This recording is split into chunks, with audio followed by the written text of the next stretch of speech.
The City of Kalamazoo has a public participation policy, which says that we need to give everybody who is impacted by an action the opportunity to come to the table to help shape that action. And that is what Imagine Kalamazoo 2035 is. It leads to policies, plans, ordinances, programs that we will be enacting over the next 10 years. So we need to make sure that the community is helping us shape what those are and giving us the why behind that work. When we started to do Imagine Kalamazoo 2035, which we kicked off in September of 24, we wanted to find a different way to reach the community. We had done in the past lots of meetings and surveys and activities.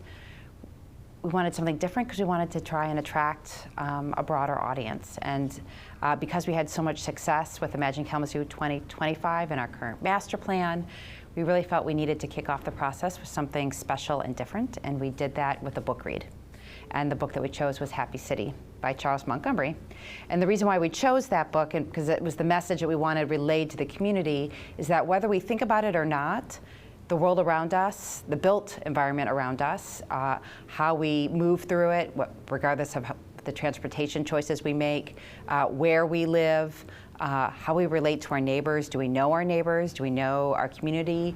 The relationships we have within the community, all of those things impact our outlook on life, our level of happiness, and wanting to think about what does Kalamazoo have now and how does it shape our current level of quality of life and happiness, and how could we think about Kalamazoo in 10 years and how we might be able to shape that a little bit differently to increase our social networks and think about our relationships to our community, making ourselves more resilient, ready to engage and talk. And Happy City seemed like a great vehicle to start that conversation. Through Imagine Kalamazoo, which is it's what we call our community conversation. And so Imagine Kalamazoo 2035 is trying to set us up for the next 10 years. And we have tried to set up engagement tools that make it easy for someone to participate regardless of their schedule or background. And so, we have spent the last few months encouraging folks to read Happy City or watch the TED Talk and have conversations if they're already in a book club. We created a toolkit for one to have we call it Meeting on the Go, and it's an opportunity to ask some very basic conversations with your church group, with the folks that you have coffee with on Saturday morning, with your run club, your knitting circle, whatever it is that you do. We want to empower residents to have conversations and then share that information back with us. We take all the comments that we hear and they shape our work plans.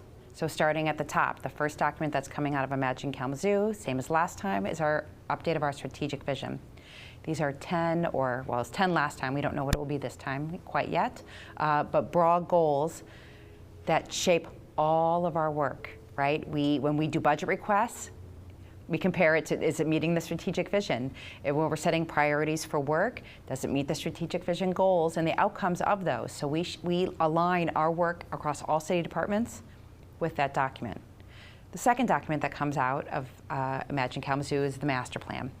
Master plan is land use and transportation focused, again, citywide.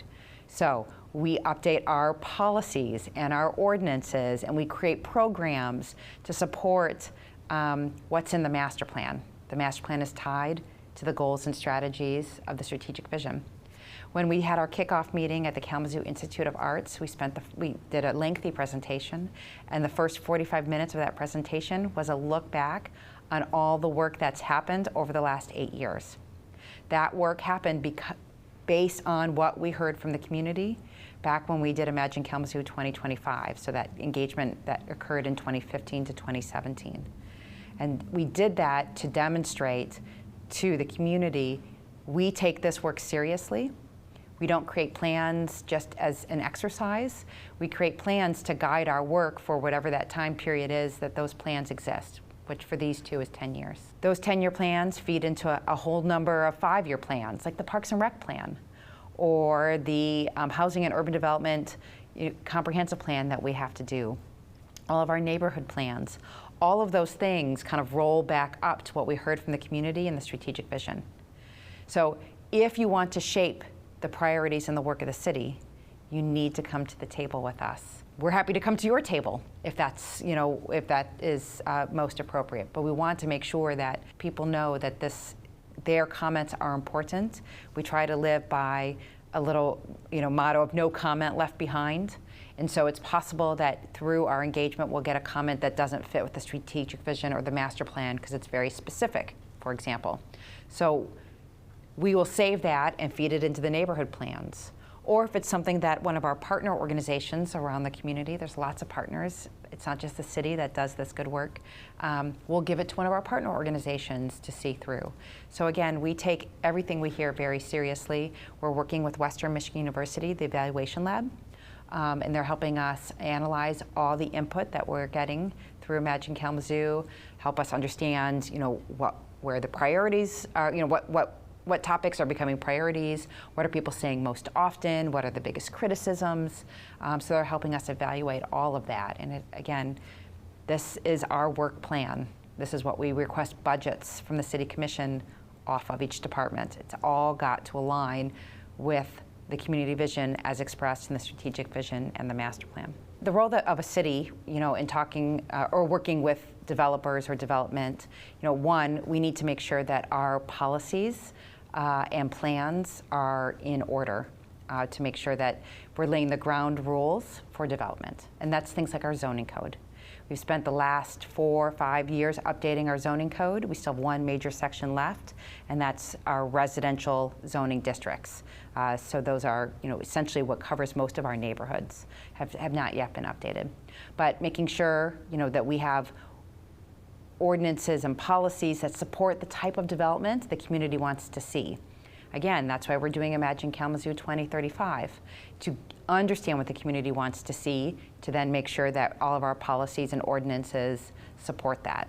So getting the ground rules, laying that foundation work is something that is in the city's wheelhouse. Supporting projects where we can with our dollars, where there are gaps in projects. We know right now that construction is very expensive.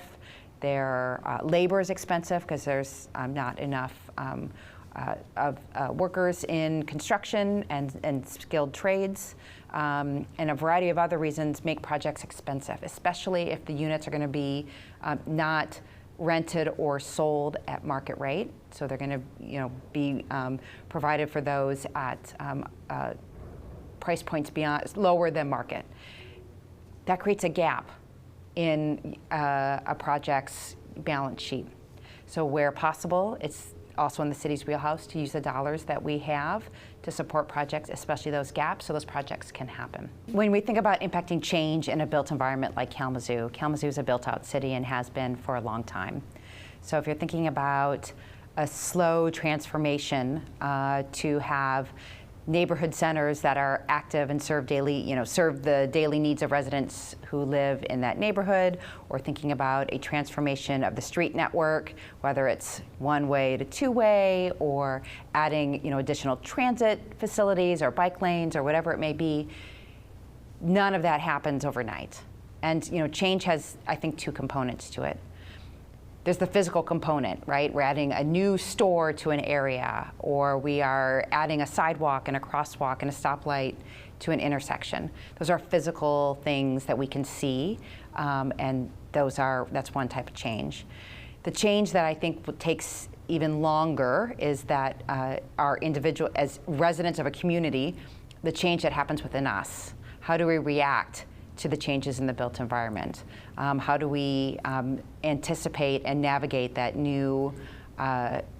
new spaces? And so, change is both a personal, internal item that we might need to shift behaviors as the world around us shifts, as well as the physical. The city can work on the physical changes, right? We can help support new businesses. We can think about street networks and mobility questions. And we can have lots of conversations and try our best to provide the why behind the work as a way to talk about the changes. But everyone will need to come to terms with that it's not the same as it was. And how do we work within that space? And that takes a while. In 10 years, our street network in and around downtown is going to be transformed because we'll have two-way streets rather than one-way streets, and a lot more focus on all modes of transportation compared to what we've done in the past, which is just having streets that mostly serve vehicles. Downtown is going to look very different because of the amount of housing units that are coming into downtown, and so in 10 years, yes, the area will be very, very different. We've divided Imagine Kalamazoo kind of into three engagement phases. We are slowly wrapping up the first, which we called Imagine It, and moving into the Plan It phase. This phase builds on everything we heard in phase one. So people told us whether or not the strategic vision goals that we have now are the right ones to carry us forward to 2035, and if they're not, how do we redefine them? We heard lots of comments about what makes a city happy.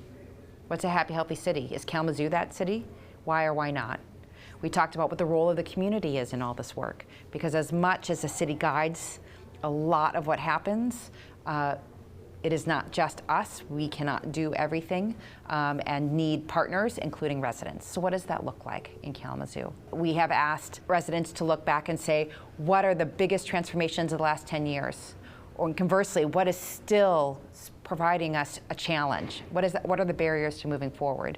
And so we've spent the last few months asking, well, since September, so 5 months, asking the community these questions. Well, finally, we'll wrap up our engagement with a third phase, which will start late May and run through September, and we're going to go out to the neighborhoods and do neighborhood meetings and understand, okay, we heard goals and we heard outcomes at a citywide level. What does that mean for Edison? What does that mean for Westwood? What does that mean for Parkview Hills, and on, to help understand how Imagine Kalamazoo and that community vision works in each neighborhood. So we definitely, we are more than happy to come out into the community. That's the most effective way to have conversations. We are all busy, whether it's work, our families, the other activities that shape our lives. And so we want to make sure that we're saying it's very important, but also making it as easy as possible to participate. In this round of Imagine Kalamazoo and the next master plan that we're working on, we're starting to hear a lot of comments about making sure that we have different housing types in our neighborhoods, so not just downtown, because people who have built their lives in their community, in our neighborhoods, we have 22 neighborhoods, want to be able to stay in their neighborhood as they go through their life cycle, right? One-person household, two-person household with kids, and then, kind of the descending order, or maybe other family joins us in our homes, right, as we grow and change. And how do we make sure that we have housing in all of our neighborhoods that meets those needs of those Kalamazoo residents? Kalamazoo has 3 universities, right? So we are going to have a higher population of rental units than a community without a university. I think when you talk about how you involve, or does that impact, the community conversations, because it's a higher population of renters, and renters don't always feel part of the community and weigh in on conversations because maybe they feel transient.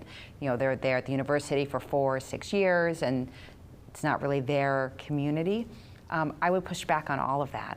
If you are in Kalamazoo and you are at one of our great, higher learning institutions, you are a resident of Kalamazoo, and we want you at the table with us to help us shape the community. You may leave as a university student, but another university student is going to come and take your place. And it's important to understand that perspective. So I think the burden is actually on us at the city and the greater community to make sure that meetings, engagement activities are welcoming to everyone, whether they rent or own where they live. The city can always do better with communication, right? Regardless of the topic. How can we clearly communicate what we can and can't do? How do we clearly communicate the why behind the action we took? That's something that we can always do better. And I think that as we continue to do that better,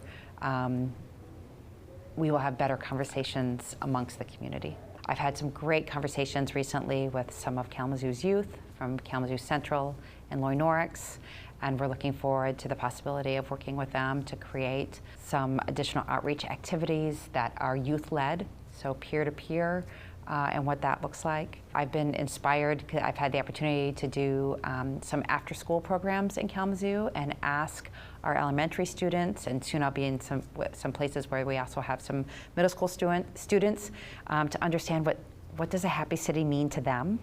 When you think about who typically participates in a government outreach and engagement activity, it is not, the 11-year-old, right, or the high school student, and we want to make sure that whatever we're doing is shaping whatever we do shapes the community. We want to make sure we have all voices, as many voices as possible at the table with us. So these youth activities have been really inspiring to hear the interest, and to think about, they will all be faced at some point with the question of, do I stay or do I go? Do I stay in Kalamazoo or do I go somewhere else? And what would help influence that decision? What is missing from Kalamazoo that would drive them to stay? Or, if we had it, it would drive them to stay. And so that's something that I have been really excited about, and to continue to have these conversations. Upcoming in March, we're going to have 3 or 4 large come-all public meetings, where it's the same meeting. We're having it in 4 locations to make it as easy as possible for people to come. Right? You don't need to come to all of them. You don't need to come downtown. There'll be one hopefully close to you. We always try to have an online component for those folks that physically cannot get to meetings. If anyone needs an accommodation to participate, they just need to reach out, and we will figure out how to make that. The city takes this work very seriously. And I don't know that every city does, but we do. We internalize these documents. Every department, from clerk to finance to planning to public services, will be taking goals and outcomes and strategies from these documents and making them their work plan for the next 10 years. And that is a true, genuine statement. So, the amount of effort that we put in to engage is kind of equal to what, the work that we're going to put in over the next 10 years. And, we want to make sure that it's shaped by the community. It can't be my plan, right? It needs to be Kalamazoo's plan. And so really having folks understand the value of that work and to join us in the conversation, I think, is the most important thing.